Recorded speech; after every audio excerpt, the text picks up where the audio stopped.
गणेश चतुर्थी की 4 पौराणिक एवं प्रचलित कथाएं। संकष्टी गणेश चतुर्थी व्रत करने से घर परिवार में आ रही विपदा दूर होती है। कई दिनों से रुके मांगलिक कार्य संपन्न होते हैं तथा भगवान श्री गणेश असीम सुखों की प्राप्ति कराते हैं।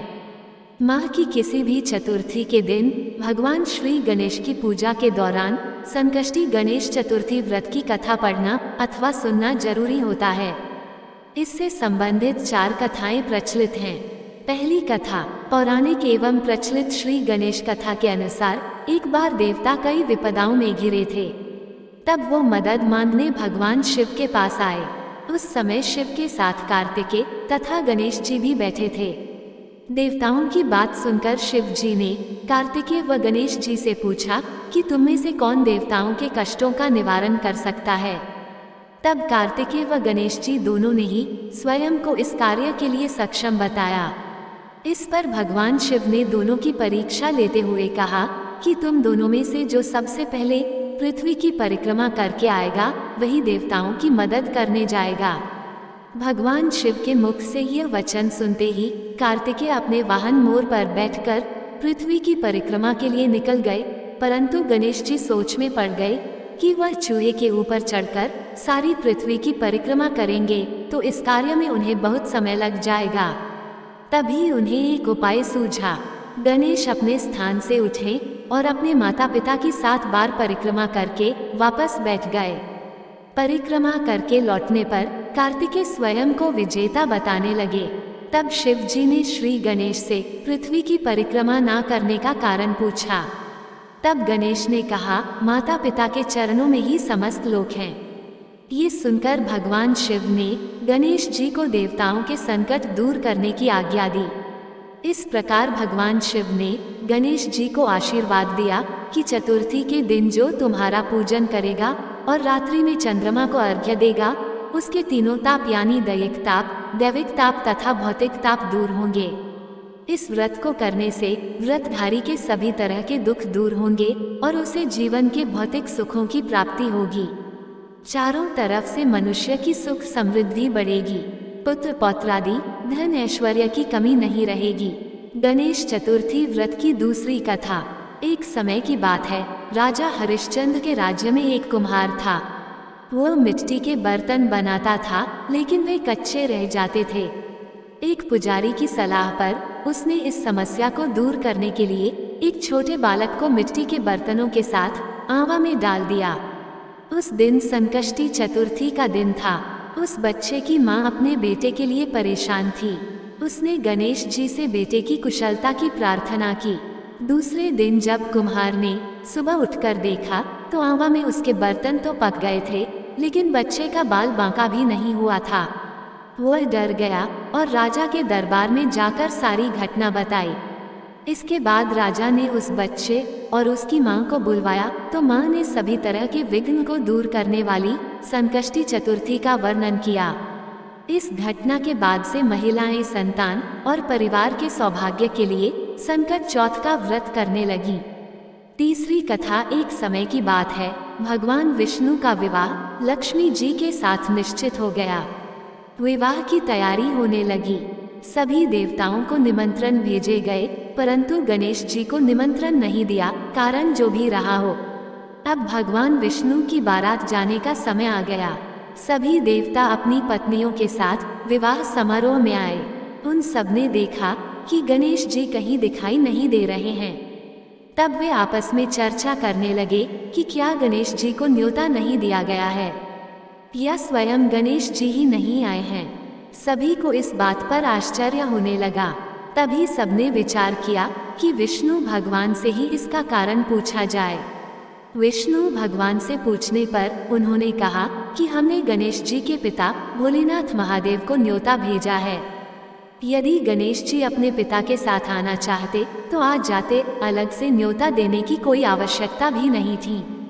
दूसरी बात यह है कि उनको 1.25 मन मूंग, 1.25 मन चावल, 1.25 मन घी और 1.25 मन लड्डू का भोजन दिन भर में चाहिए। यदि गणेश जी नहीं आएंगे तो कोई बात नहीं, दूसरे के घर जाकर इतना सारा खाना पीना अच्छा भी नहीं लगता।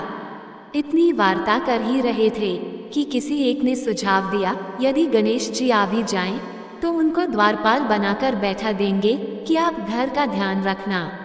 आप तो चूहे पर बैठकर धीरे धीरे चलोगे तो बारात से बहुत पीछे रह जाओगे। ये सुझाव भी सबको पसंद आ गया, तो विष्णु भगवान ने भी अपनी सहमति दे दी। होना क्या था कि इतने में गणेश जी वहां आ पहुंचे और उन्हें समझा बुझाकर घर की रखवाली करने बैठा दिया। बारात चल दी, तब नारद जी ने देखा कि गणेश जी तो दरवाजे पर ही बैठे हुए हैं, तो वे गणेश जी के पास गए और रुकने का कारण पूछा। गणेश जी कहने लगे कि विष्णु भगवान ने मेरा बहुत अपमान किया है। नारद जी ने कहा कि आप अपनी मूषक सेना को आगे भेज दें, तो वह रास्ता खोद देगी, जिससे उनके वाहन धरती में धंस जाएंगे। तब आपको सम्मानपूर्वक बुलाना पड़ेगा। अब तो गणेश जी ने अपनी मूषक सेना जल्दी से आगे भेज दी और सेना ने जमीन पोली कर दी। जब बारात वहां से निकली तो रथों के पहिए धरती में धंस गए। लाख कोशिश करी, परंतु पहिए नहीं निकले। सभी ने अपने अपने उपाय किए, परंतु पहिए तो नहीं निकले, बल्कि जगह जगह से टूट गए। किसी की समझ में नहीं आ रहा था कि अब क्या किया जाए। तब नारद जी ने कहा, आप लोगों ने गणेश जी का अपमान करके अच्छा नहीं किया। यदि उन्हें मनाकर लाया जाए तो आपका कार्य सिद्ध हो सकता है और यह संकट टल सकता है। शंकर भगवान ने अपने दूत नंदी को भेजा और वे गणेश जी को लेकर आए। गणेश जी का आदर सम्मान के साथ पूजन किया, तब कहीं रथ के पहिए निकले। अब रथ के पहिए निकल तो गए, परंतु वे टूट फूट गए थे, तो उन्हें सुधारे कौन। पास के खेत में खाती काम कर रहा था, उसे बुलाया गया। खाती अपना कार्य करने के पहले श्री गणेशाय नमः कहकर गणेश जी की वंदना मन ही मन करने लगा। देखते ही देखते खाती ने सभी पहियों को ठीक कर दिया। तब खाती कहने लगा कि हे देवताओं, आपने सर्वप्रथम गणेश जी को नहीं मनाया होगा और न ही उनकी पूजन की होगी, इसलिए तो आपके साथ यह संकट आया है। हम तो मूर्ख अज्ञानी हैं, फिर भी पहले गणेश जी को पूजते हैं, उनका ध्यान करते हैं। आप लोग तो देवतागण हैं, फिर भी आप गणेश जी को कैसे भूल गए। अब आप लोग भगवान श्री गणेश जी की जय बोलकर जाएं, तो आपके सब काम बन जाएंगे और कोई संकट भी नहीं आएगा। ऐसा कहते हुए बारात वहां से चल दी और विष्णु भगवान का लक्ष्मी जी के साथ विवाह संपन्न करा के सभी सकुशल घर लौट आए। हे गणेश जी महाराज, आपने विष्णु जी को जैसो कारज सारियो, ऐसो कारज सबको सिद्ध करियो। बोलो गजानन भगवान की जय। चौथी कथा, श्री गणेश चतुर्थी व्रत की पौराणिक कथा के अनुसार एक बार भगवान शिव तथा माता पार्वती नर्मदा नदी के किनारे बैठे थे। वहां माता पार्वती ने भगवान शिव से समय व्यतीत करने के लिए चौपड़ खेलने को कहा। शिव चौपड़ खेलने के लिए तैयार हो गए, परंतु इस खेल में हार जीत का फैसला कौन करेगा, ये प्रश्न उनके समक्ष उठा। तो भगवान शिव ने कुछ तिनके एकत्रित कर उसका एक पुतला बनाकर उसकी प्राण प्रतिष्ठा कर दी और पुतले से कहा, बेटा, हम चौपड़ खेलना चाहते हैं, परंतु हमारी हार जीत का फैसला करने वाला कोई नहीं है, इसीलिए तुम बताना कि हम दोनों में से कौन हारा और कौन जीता। उसके बाद भगवान शिव और माता पार्वती का चौपड़ खेल शुरू हो गया। ये खेल 3 बार खेला गया और संयोग से तीनों बार माता पार्वती ही जीत गईं। खेल समाप्त होने के बाद बालक से हार जीत का फैसला करने के लिए कहा गया, तो उस बालक ने महादेव को विजयी बताया।